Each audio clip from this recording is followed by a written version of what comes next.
Bon, les amis, on va faire un peu de débriefing. Ça fait un petit moment que j'ai pas fait de débriefing parce que je suis parti en vacances et puis j'avais plus à faire ça. J'avais plus le moral surtout parce que c'est très compliqué. Regardez, ouais, ce maillot là en ce moment. On va parler des pires sujets, hein. Déjà, on va quand même parler quand même de ce qui s'est passé, quand même des bons points. Nous avons joué la Juventus en Serie A, nous avons gagné le match. Ça, c'est un très bon point. Je suis très content de mon équipe, je peux le dire, hein. Voilà, très content. Bravo à Naples d'avoir gagné un très beau match, hein, face à la Juventus. Très compliqué avec des joueurs manquants au niveau défensivement et tout, et attaquant, tout ça. Mais on a bien joué. Très bien joué. On a gagné le match. Malheureusement, on s'est fait éliminer en Coupe d'Italie par l'Atalanta au match retour. Je ne serai plus le score, mais on s'est fait éliminer. On a rejoué l'Atalanta en Serie A là, il n'y a pas longtemps. On s'est fait ouvrir en deux. Mais on a vu quand même du beau jeu, hein. On a vu une équipe de Naples qui ne savait pas trop comment créer des occasions. Mais quand il arrivait à en créer, il faisait très mal. Voilà, quand on a très bien vu. La passe magnifique de Boydano avec Zelinski. Le but, il est magnifique de Zelinski. C'est bien fait, c'est bien vu, bien créé. Puis, on a fait l'Europa League, match aller. On s'est joué à Grenade. On s'est fait défoncer. Pas d'autre mot. On s'est fait ouvrir 2-0 face à Grenade. À Grenade. Grenade, hein.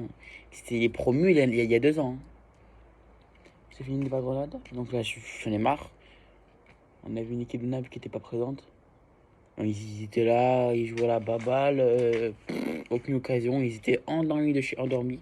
On s'est fait ouvrir en deux. Puis match retour chez nous. C'était jeudi. On avait pour but, il fallait qu'on marque au moins 3 buts.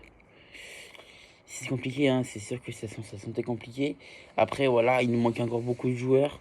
Osimhen blessé, Lozano blessé, beaucoup de joueurs. Mais il manquait aussi Diego Dem, Petagna, il manquait un vrai rôle de numéro 9 sur l'équipe napolitaine. Mais là, ils avaient quand même retrouvé Dries Mertens, qui est l'un des meilleurs joueurs du club. Donc, il pouvait faire quelque chose de bien. Gattuso ici, on rappelle que Gattuso normalement devrait plus être l'entraîneur de Napoli. Il y avait 3 matchs importants à gagner. Le premier en Serie A face à Atalanta, on l'a perdu. Deuxième face à Grenade, on l'a perdu. Le troisième, il va se jouer demain à 18h face à Benevento. C'est le derby. Si Gattuso perd ce match, Gattuso, à mon avis, va partir. C'est vrai qu'au début, Gattuso, je l'aimais pas trop bien, je l'aimais pas. Il faisait que des rôles, que des choix de merde et tout. Mais finalement, c'est quand même c'est quand même un bon gars. C'est un entraîneur que vous voyez qui se donne tout le mal pour lui, pour arriver. Mais après, c'est pas trop son problème. Malheureusement, Naples a une saison un peu honteuse avec des joueurs blessés, Covid. Naples a jamais eu la vraie équipe du Napoli entière, à part au début où on l'a vu, la Genova 6-0. Voilà, là, il y avait vraiment la vraie grosse équipe de Naples. À partir de là, ben, c'est parti en couille, des blessés, Covid et tout. Euh, c'est compliqué pour Gattuso, il essaie de faire comme il peut, mais malheureusement, ben, ça paye pas tout, toujours tout. C'est une oseille, hein, c'est un peu beau gosse. Mais malheureusement, voilà, c'est compliqué pour Gattuso. Faut voir. Et donc face à Grenade, eh ben, j'ai cru. Je vous dis, j'ai cru. Pendant les 4 premières minutes, j'ai vu une équipe napolitaine qui avait envie de montrer que Gattuso, c'est important pour lui. Et ça s'est vu, hein, voilà. Même pas 2 minutes de jeu ou même pas. Action collective sur un contre, perte de balle, donc perte de balle, donc le Napoli au pressing, récupération. Zinzi 3, il fait des magnifiques dribbles et tout. Paf, il y va de lui-même au but. Paf, 1-0 dans triple Napoli. Et on a les joueurs de Grenade étaient mal, très mal, parce que il en manquait déjà plus qu'un pour assurer la prolongation. C'était très bien parti. Puis c'est parti en couille. Malheureusement, bah, Grenade égalise à la mi-temps. Et c'était fini à ce moment-là, parce que du coup, eh ben, ça faisait 3-1 score cumulé. Du coup, nous, il fallait qu'on marque encore 3 buts. Parce qu'avec ils ont marqué que 2, ça aurait fait 3-3, mais vu qu'ils ont marqué un pied extérieur, ça serait passé.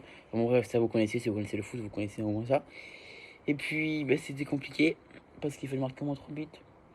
Et puis, Naples était plus dans le match. On va pas le dire, il était plus dans le match. C'est plus de match. Et malheureusement, on prend un but sur un centre, sur une erreur défensive de Koulibaly qui n'était pas là, seul face au but, mais n'a rien pu faire. Et puis, Mertens est rentré à la place d'Elmas. Ça fait du très bien, ça fait du bien au Napoli. Ça fait du très bien, Mertens, était d'entrée dans les mouvements de jeu. D'entrée, il était là. Et puis, voilà, finalement, le Napoli arrive à en mettre encore un à la 70e minute. Ça fait 2-1 pour Naples, il en reste plus que 2 à marquer. J'y ai cru, je vous jure, j'y ai cru.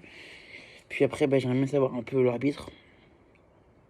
Complètement débile. On sort un corner, Bakayoko qui a mis la tête, but pour Naples, but refusé. Est-ce qu'il paraît, il y aurait eu une faute, alors que quand on voit le ralenti, en fait, quand Bakayoko marque le but, à ce qui paraît que Bakayoko aurait fait la faute sur le défensif Grenade de Grenade. Même lui, il a vu que quand il a marqué le but, il était désespéré, mais il a pas réclamé la faute. Il savait qu'il n'y avait pas faute. Il savait qu'il n'y avait pas faute. Et oui, il le sait. Bakayoko, il a pris sur la hauteur, il a marqué le but, il n'y a pas faute. Il m'a sifflé une faute. Il n'y a pas de faute. Il n'y a pas de faute, il me siffle une faute. Ça m'énerve, ces arbitres. Je vous jure. Le foot italien, il est niqué par les arbitres. Ils savent pas arbitrer. Mais moi, je suis bien arbitré. Passez-moi celui-là, vous allez voir. Je vais montrer ce que c'est un vrai arbitre. Donc là, voilà, c'est des briefs calmes. C'est des briefs calmes parce que c'est le débrief du retour. Ne vous inquiétez pas. Dimanche, débrief. Lundi, débriefing. Lundi soir, une vidéo en ligne du débriefing de Benevento, des derbies de Napoli demain. J'espère que Naples va se réveiller. Parce que là, Gattuso, il est dans la zone rouge. Laurentiis risque de le virer. Et j'espère que le Naples va se réveiller un peu. Parce que, à part jouer à la baballe, on rappelle qu'on est quand même 7ème de la Serie A. On est qualifié en rien du tout. En Europa League, on s'est fait sortir au 32e de finale. 32e, hein. Il y avait 30e. On s'est fait éliminer. Or, 32e par Grenade. Grenade, les promus de l'année dernière. Grenade, les promus de l'année dernière. Je sais pas, moi. Je sais pas. Ils sont allés à Grenade, ils ont joué à la baballe, on en prend 2. Je sais pas. On est en Europa League, on n'est pas en Serie A, on est en Europa League. Une coupe européenne, putain de merde. Je sais pas, là je suis en train de m'énerver parce que... Bon, du coup, je vais arrêter de parce que je suis en train de m'énerver. J'espère que Naples va se réveiller demain face à Benevento. Donc, le debriefing sera bien sûr mis en ligne lundi soir.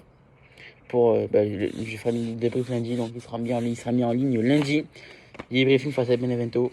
Sur ce, moi j'en ai ras-le-bol, j'ai honteux dans moi-même de penser que partir ce maillot, c'est honteux. Donc je vous dis à lundi et fort dans Napoli.